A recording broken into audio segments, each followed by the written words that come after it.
What's up, fight fans? I don't know about you, but I am super excited for UFC 311, which is next Saturday, so I figured I'd share my picks for the main card. As you can see here, for the main event, we have Islam Makhachev versus Arman Tsarukyan for the UFC lightweight belt. Then we have Merab versus Umar for the bantamweight belt. Then we have the Children of Alex Pereira fight where it's Yuri Prohaska versus Jamal Hill. Then we have Dariush versus Moicano. And then Kevin Holland versus Reiner de Ritter. I'll start off and share some info about the Kevin Holland de Ritter fight. This is going to be a middleweight bout. Neither fighter is currently ranked, so the stakes aren't that high, but these are fighters trying to get into the rankings, or for Kevin Holland's case, back in the rankings.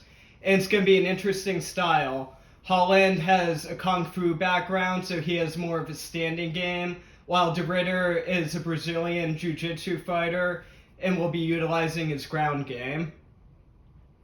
I'll start off by sharing some stats about Kevin Holland.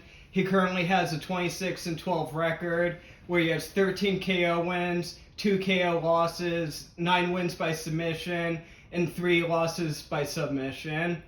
In this fight, he has a reach advantage, he has a higher significant strike lengths per minute, and he has a higher takedown accuracy.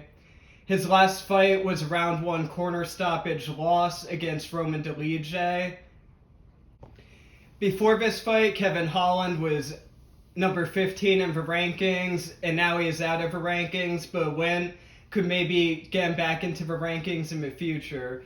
Before this, his last fight, he got a submission by a round 1 armbar, and that was a terrific fight and a very painful submission to watch. And he has fought some great people. Unfortunately, they happen to be losses, but look at who this guy was up against. Hamzat Chimaev, Stephen Thompson, Michael Venom Page, and Derek Bronson. And despite all these losses, he also beat some very great people. He beat Ponzi, he beat Joaquin Buckley, and he beat Michael Chiesa. The current ESPN odds are negative 120. Now I'm going to talk about Reiner de Ritter. He currently has an 18-2 record with 4 KO wins, 12 wins by submission, and 2 KO losses.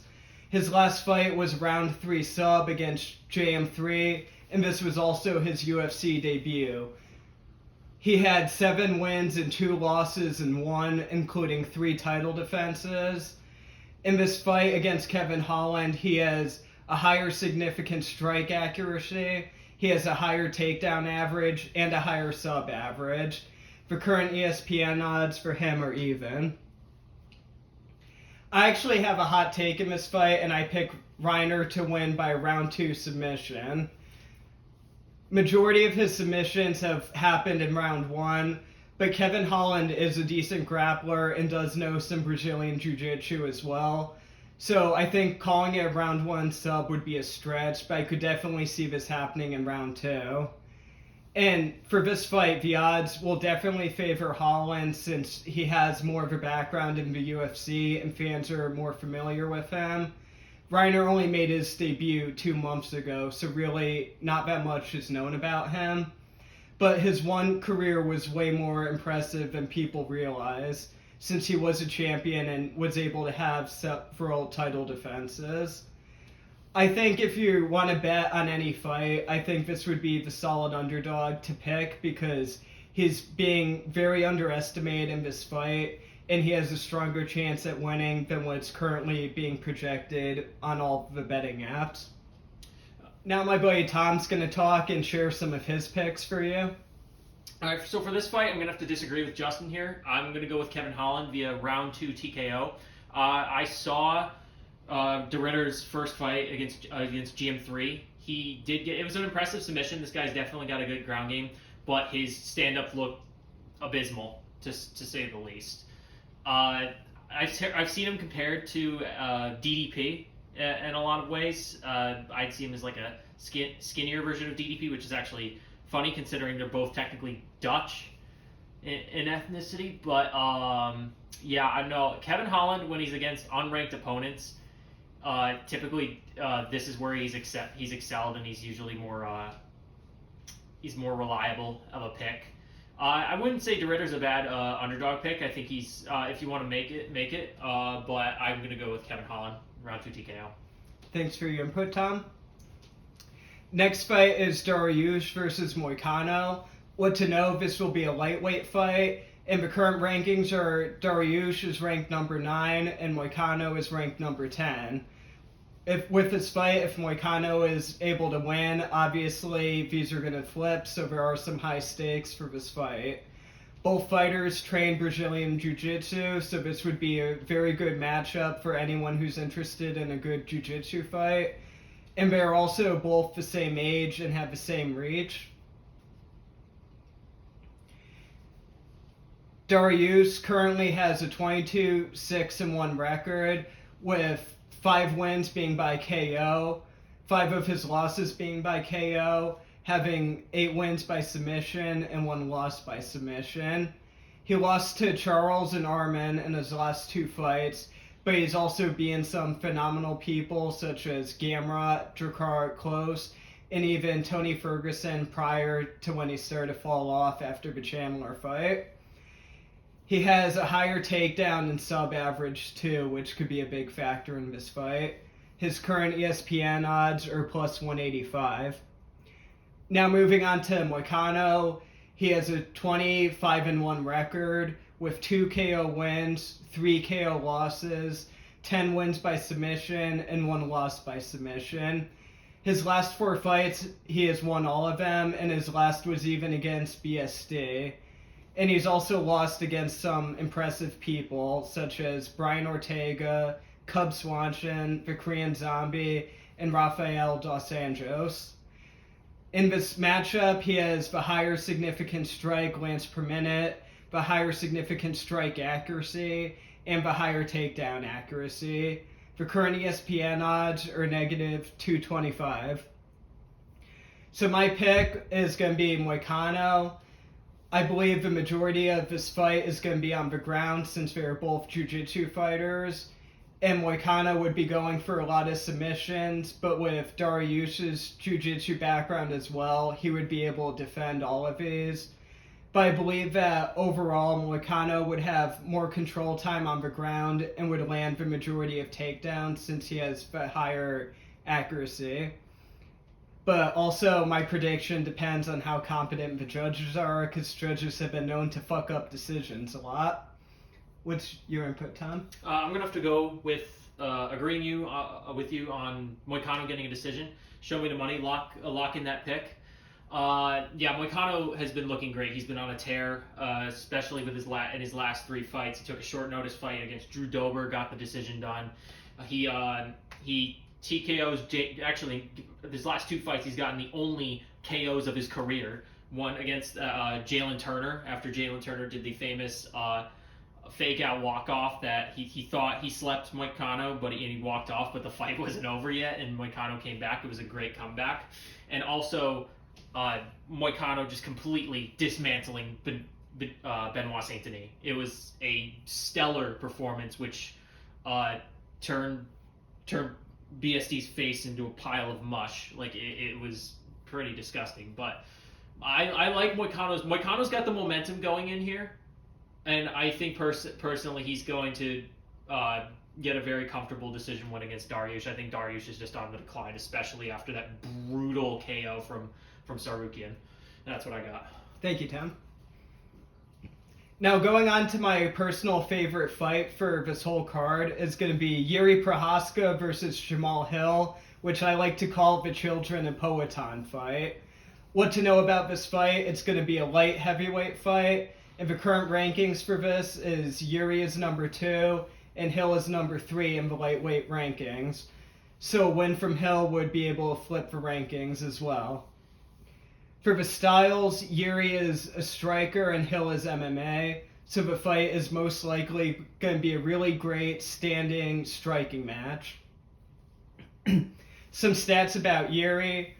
He has a 35-1 record. 26 of his wins have been by KO, and he's only had 4 KO losses. He had 3 wins by submission and 1 loss by submission. 2 of his losses have been to Alex, and one of them was his only title defense. He also beat some great people like Dominic Reyes and Rakic by KO, and one of his subs, he actually beat Glover for the title. Yuri in this matchup has the reach advantage. He has a higher significant strike accuracy, takedown average, takedown accuracy, and sub average. But those last 3 aren't going to apply because this is most likely going to stay standing. The current ESPN odds are negative 105.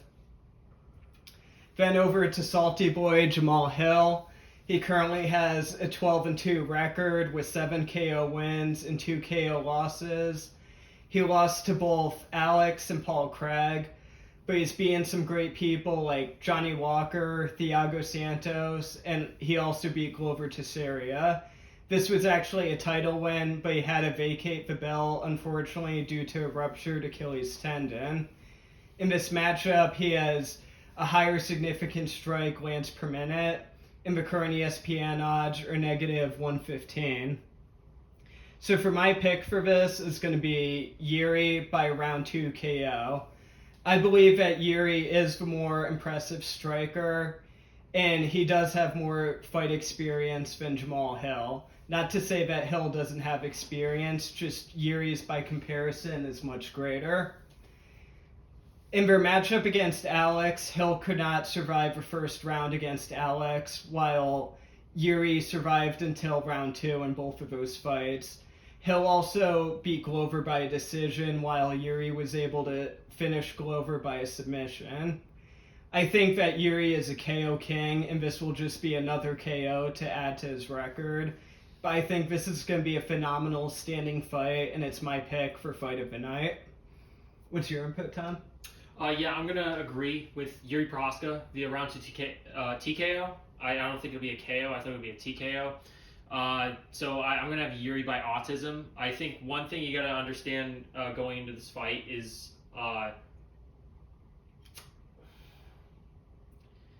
Jamal there's one thing that showed up in the Pereira fight that I think if he hasn't fixed, he's going to have a serious problem against Yuri. Whenever he's throwing his cross, and this is exactly why I got caught by Pereira, he drops his right hand, which leaves him open for shots. I would call him the more competent boxer and overall the cleaner striker. Obviously, Yuri's very unorthodox in his striking. He's firing off on weird angles. But if we're talking about someone who can take shots, it's Yuri, as long as Alex didn't completely kill his chin when he slept him back in June.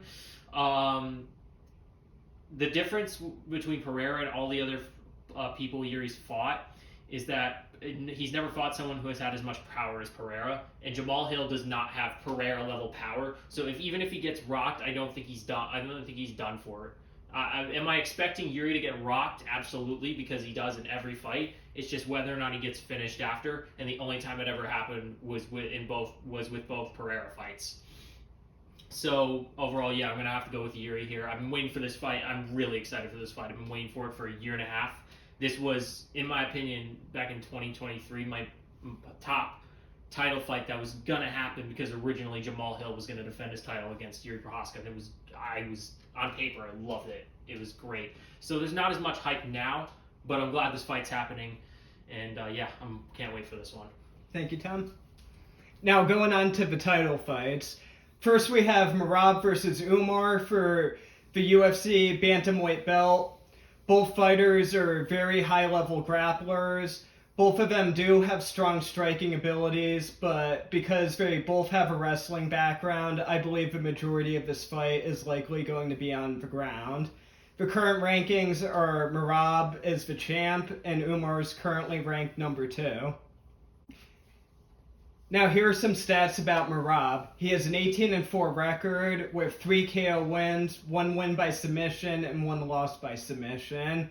He lost his first 2 UFC fights, but since then he has not lost a single fight.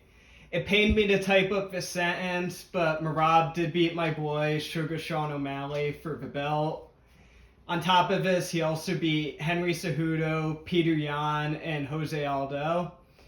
And going into this fight, he has a higher takedown average, and the current ESPN odds are plus 270. Now some stats about Umar. He has an 18-0 record. He has 2 KO wins and 7 wins by submission. And every decision win that he ever won was unanimous. If you cannot tell by his last name, he is Khabib's cousin. In his last fight, he beat Corey Sandhagen by unanimous decision. And in this matchup, he has a higher reach advantage, a higher significant strike LPM, and accuracy, a higher takedown accuracy, and a higher sub average. The current ESPN odds for Umar winning are negative 360. And for this fight, I obviously pick Umar. Mostly, I am heavily biased against Merab because he beat Sean O'Malley, but regardless, I think Umar wins by unanimous decision anyway. In terms of striking, I think Umar outstrikes Merab. Both of these fighters are impressive on the ground. I predict that Merab is going to shoot more takedowns, and Umar would be able to defend most of these, but some of them, Merab is going to get him on the ground. However, I think Umar is always going to be able to gain control and be able to hold the dominant position longer, which would allow him to win the fight. Umar would even be attempting submissions, and Merab does have strong grappling defense, so he'll be able to avoid a tap out, but the judges, as long as they're competent, are going to recognize Umar trying to finish the fight on the ground and coming close and holding the dominant position. So as long as they aren't fucking stupid like they were in the Gain Volkov fight, I think that Umar is going to win by decision. What are your picks, Tom? I'm going to have to agree with you here. I think Umar is going to win by decision. He 100% outstrikes Merab. Merab's a sloppy striker, and Umar, in his fight against Sandhagen, his striking is so fast. He's a very fast striker and a clean striker. He's very good on the feet. He's very impressive. He's one of the better. He's one of the most underrated strikers in the bantamweight division. And unlike most fights, so Merab's ace in the hole is his cardio, and it's his ability to just spam takedowns on everyone and just keep that as a threat that makes him a problem for everyone. And it's also why he wins most of his fights by decision. He's not someone who chases finishes. Unlike Umar, who is someone who can defensive wrestle and also offensive wrestle, so it's gonna be harder for. This is the hardest style in the bantamweight division, I think, for Merab to fight, because you're wrestling against someone who can wrestle back at you, and also unlike you, will chase submissions. But yeah, I think overall this is a good stylistic fight for Umar. I disagree with the odds being minus 360. But I would pick. I think that it's a little closer than that. But I think Umar. It's not I wouldn't call him a stylistic nightmare for Merab, but I think the worst stylistic matchup, like among the top 5 in the bantamweight division. So I think we're gonna have the second Nurmagomedov champion in the UFC come a week from now. Thank you, Tim. Now on to the main event. We have Islam Makhachev versus Arman Tsarukyan. What to know, this is the lightweight title fight. The current rankings are Islam's the champion, obviously, and Arman is number 1. For fighting style, Islam has a Sambo wrestling style, and Arman kind of has an all-around MMA style. So on to Islam's stats. He is 26-1 with 12 wins by submission, 5 wins by KO, and 1 KO loss. Very solid record. A lot of people say in order to be a great fighter, you have to have that one loss, and that's exactly what Islam has. This applies to almost every fighter, except, of course, John Jones, who's the pound-for-pound best fighter of all time. But moving on. Islam beat Arman back in April 2019, which was actually Arman's UFC debut. Since then, Islam has beaten Dan Hooker by a round 1 submission, King Green by a round 1 TKO, Charles Oliveira by a round 2 sub by arm triangle, Alex Volkanovski twice, once by a unanimous decision, which personally I believe that Volkanovski won that fight, but regardless, it was very close. and showed how impressive Islam is. And he also beat Alex the second time by a round 1 KO, which shows he really was the better fighter in that matchup. And then in his last fight, he beat Dustin Poirier by a round 5 sub by a Darce choke. In this matchup, Islam has a higher significant strike accuracy, a higher takedown accuracy, and a higher sub average. And he has experience being in a 5-round fight. For current ESPN odds are -400. Now on to Arman. He has a 22-3 record with 5 wins by submission, 9 wins by KO, and 1 loss by KO. Like I said before, he lost to Islam in his UFC debut. However, he has improved significantly since then. His last loss was back in June 22 by a unanimous decision against Gamrot, but he also beat Dariush by KO in December of 2023, which was also his first headliner for a fight night. He beat Charles Oliveira by a split decision in UFC 300.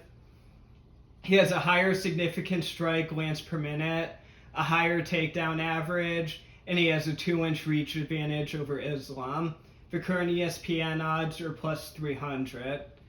Now on to who I think would win the fight. I think that Islam would get a round 4 submission. Islam's been more impressive fighters since their last fight.